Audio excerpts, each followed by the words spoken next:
Salut à tous, moi c'est Clément, bienvenue sur ma chaîne et aujourd'hui on se retrouve pour une vidéo où on va voir ensemble l'importance de choisir un bon stabilisateur pour son foil et qu'est-ce que ça peut changer, qu'est-ce que ça peut apporter au niveau de la pratique.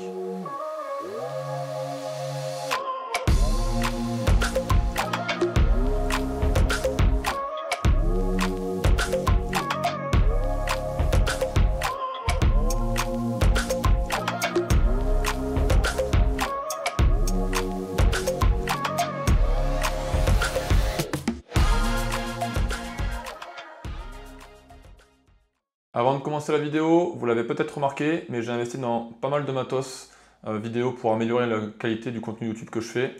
Donc n'hésitez pas à me dire en commentaire si vous voyez la différence et si vous trouvez que c'est plus qualitatif. Et d'ailleurs, petit rappel pendant qu'on y est, il y a plus de 80% des personnes qui regardent mes vidéos qui ne sont pas abonnées. Donc si le contenu vous plaît, n'hésitez pas à vous abonner.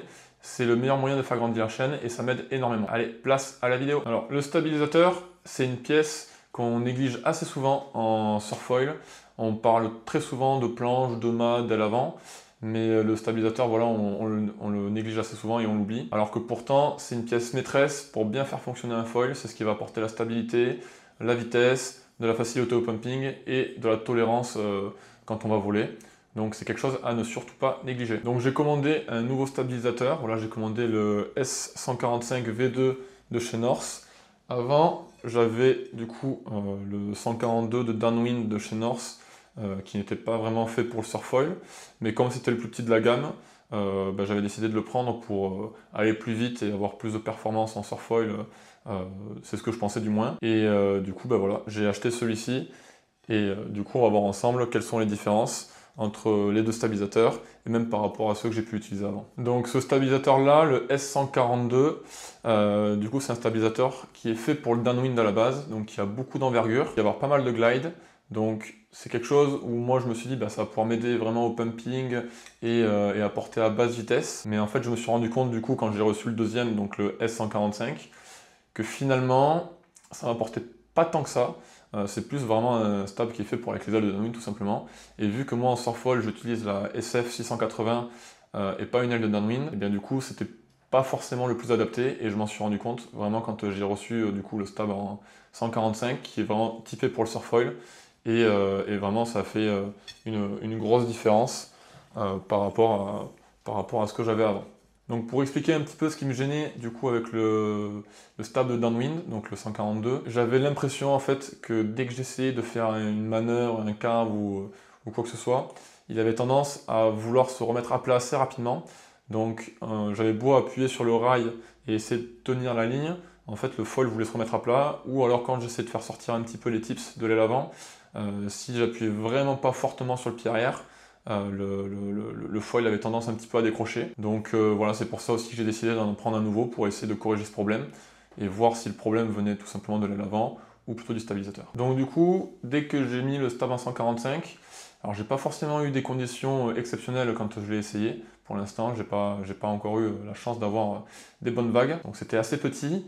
Mais dès le début, j'ai senti que vraiment dans les carves et dans les courbes, le foil m'accompagnait complètement. J'avais pas cette sensation où le foil, la planche du moins voulait se remettre à plat. Et quand je sortais du coup l'aile, les tips de l'eau, je pouvais vraiment appuyer, je pouvais faire sortir la moitié de l'aile quasiment, et ça bronchait pas, et le foil ne décrochait pas non plus. Donc j'ai vraiment été assez agréablement surpris par rapport à ça au début. Mais par contre, on sent qu'au niveau du pumping, il y a une petite différence quand même. L'autre va avoir tendance à vachement plus glider et vachement plus accompagner, là où celui-ci a tendance à demander un peu plus d'effort pour le faire sortir de l'eau et pour avoir un peu d'appui sur le foil. Donc du coup, voilà, moi ça va maintenant être mon stab de choix pour toutes mes sessions sur foil avec la 680 ou avec d'autres ailes. Même s'il y a des aspects au niveau du pumping qui sont un peu moins bons, franchement, à côté de ça, ça apporte tellement en maniabilité, en accessibilité et en facilité que voilà, j'ai plus forcément d'intérêt à utiliser un stab qui pompe mieux. Donc vraiment, là j'ai compris qu'avoir un stab qui était vraiment adapté à son utilisation et à l'aile avant était vraiment primordial et super important. Donc pour vous, qui n'avez pas forcément le même matos que moi, vous allez vous dire mais comment moi je peux choisir mon stabilisateur, et c'est ce qu'on va voir maintenant. Donc si vous voulez choisir un bon stab, posez-vous ces trois questions. Donc votre niveau, Si vous êtes débutant, essayez de privilégier un stab un peu plus grand et un peu plus stable, qui va vraiment vous faciliter la vie en vol pour comprendre et appréhender le foil. Maintenant, si vous avez un niveau un petit peu au-dessus et que vous cherchez à avoir un peu plus de performance, donc de niveau intermédiaire, niveau avancé jusqu'à voilà, niveau pro, là, il va être vraiment important de venir diminuer en taille au fur et à mesure, ne pas non plus partir dans les extrêmes, du moins au début, pour vraiment avoir le plus de contrôle possible et que le foil vous accompagne au fur et à mesure de votre progression. Ensuite, la deuxième question que vous devez vous poser, c'est quel est votre objectif? Donc, si votre objectif c'est de pomper le plus longtemps possible, dans ce cas, l'idéal c'est d'avoir un stabilisateur avec pas mal d'envergure et peu de cordes. C'est ce qui va vraiment vous permettre d'avoir le plus de glide possible et de voler le plus longtemps possible sans vous fatiguer énormément. Mais par contre, voilà, sachez que vous allez perdre énormément en maniabilité. Maintenant, si vous voulez faire des carves et tourner le plus court possible, dans ce cas, il faut réduire l'envergure au maximum et essayer de voir les stabilisateurs dans la gamme de la marque que vous faites qui proposent justement du matériel qui est fait pour le surfoil ou pour les carves et qui va vraiment cibler cette discipline-là et ces manœuvres-là pour vous faciliter la tâche quand vous allez être en l'air. Et encore une fois, ça va grandement faire la différence et ça va accompagner votre aile avant et l'ensemble du matériel lorsque vous allez faire un carve. Et après, pour ceux qui veulent aller le plus vite possible, dans ce cas, voilà, on va aller sur des stabs qui vont être très fins le plus possible. Mais par contre, voilà, sachez que ces stabilisateurs-là ont tendance à décrocher beaucoup plus rapidement car ils ont un bord d'attaque plus fin et donc une tolérance basse vitesse qui est aussi plus faible. Donc on peut aller vite, c'est bien pour les grosses vagues ou pour ceux qui font de la wing ou du towing, etc. Mais voilà, c'est pas forcément l'idéal pour le surfoil. Par contre, pour les autres disciplines, pourquoi pas. Et la troisième question que vous devez vous poser, c'est est-ce que le stabilisateur que j'ai envie de prendre va correspondre au matos que j'ai actuellement? Donc avant de choisir votre stabilisateur, vous devez vérifier que le stab sera cohérent avec l'aile avant et le reste du matériel que vous avez. Si vous avez par exemple une aile avant qui va faire 1800 et qui est vraiment faite pour les débutants, qui va avoir un bord d'attaque assez épais et qui va être assez lente, ça n'a pas vraiment d'intérêt de venir mettre un stab tout petit. Ça va plutôt avoir tendance à venir déséquilibrer l'ensemble. Donc ce que je vous conseille, c'est de rester cohérent avec l'aile avant et donc de prendre un stabilisateur qui va rester quand même assez gros et assez conséquent parce que l'aile avant est faite pour aller lentement et apporter de la facilité. Maintenant, si vous avez une aile qui va être beaucoup plus petite, donc admettons on va prendre une aile en 700 cm², là ça n'aura pas d'intérêt de venir mettre un stabilisateur qui va être énorme, par exemple un stabilisateur en 300 ou en 250, etc. Parce que du coup, vous allez avoir une aile avant qui a envie d'aller vite et qui a envie d'avoir de la performance, et un stabilisateur qui va venir freiner l'ensemble, ce qui, pour le coup, va venir un petit peu tout déséquilibrer et n'aura pas forcément de cohérence avec l'ensemble. Donc à ce moment-là, je vous conseille plutôt de venir mettre quelque chose de plus petit, plus court, soit pour avoir plus de vitesse, soit pour avoir plus de pumping, soit pour avoir plus de maniabilité. Mais voilà, l'important c'est de garder de la cohérence dans l'ensemble de tout le matériel que vous avez. Et juste un petit tips aussi par rapport au stabilisateur.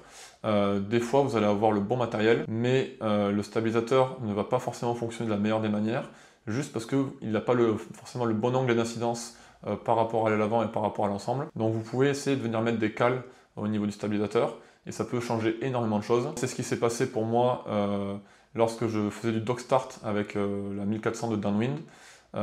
Au début, j'avais utilisé le stabilisateur de Downwind, donc celui que j'ai, le S142, sans mettre de cale. Et en fait, l'aile avant a tellement d'envergure en fait, que ça vient créer de la traînée, et le foil était énormément piqueur. Donc j'étais obligé de mettre une cale au niveau du stabilisateur, donc une cale positive de 1 degré, pour venir corriger l'ensemble.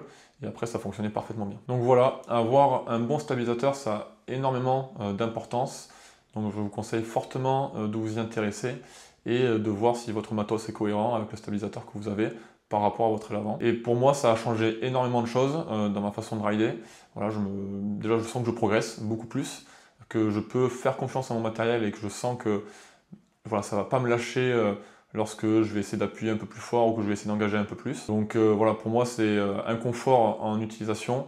Je sens que voilà, je vais à l'eau sans me poser 50 000 questions et je sais que je vais pouvoir vraiment donner tout ce que j'ai et essayer de progresser au mieux. Donc encore une fois, c'est pas forcément la pièce la plus visible sur un foil, voilà, c'est pas celle sur laquelle on s'attarde le plus, mais clairement c'est celle qui peut faire toute la différence, que ce soit en termes de feeling, en termes de maniabilité ou en termes de réactivité. Donc un bon stab, ça peut clairement soit faire en sorte que votre foil soit exceptionnel ou à minima très bon, ou alors ça peut clairement vraiment vous ruiner un foil, un ensemble complet, et vous pouvez vous dire mais ça marche pas du tout, alors qu'en fait le problème vient tout simplement du mauvais stabilisateur. Et donc ça aura pour conséquence de freiner votre progression, vous allez faire soit que tomber, soit vous n'allez pas forcément avoir le meilleur feeling. Donc clairement, voilà, mauvais stab, c'est vraiment pas bon pour avoir un bon foil. Donc si vous voulez vraiment progresser en surfoil, vraiment ne négligez pas le stabilisateur, ça peut vraiment être game changer pour vos prochaines sessions. Si cette vidéo vous a plu, ou que vous avez pu avoir des retours d'expérience avec des bons ou des mauvais stabilisateurs sur des sessions, n'hésitez pas à en faire part en commentaire, ça serait intéressant d'échanger ensemble. N'hésitez pas à liker et à vous abonner, et à me suivre sur Instagram si vous voulez avoir plus de contenu. Et moi, je vous dis à plus pour une prochaine vidéo.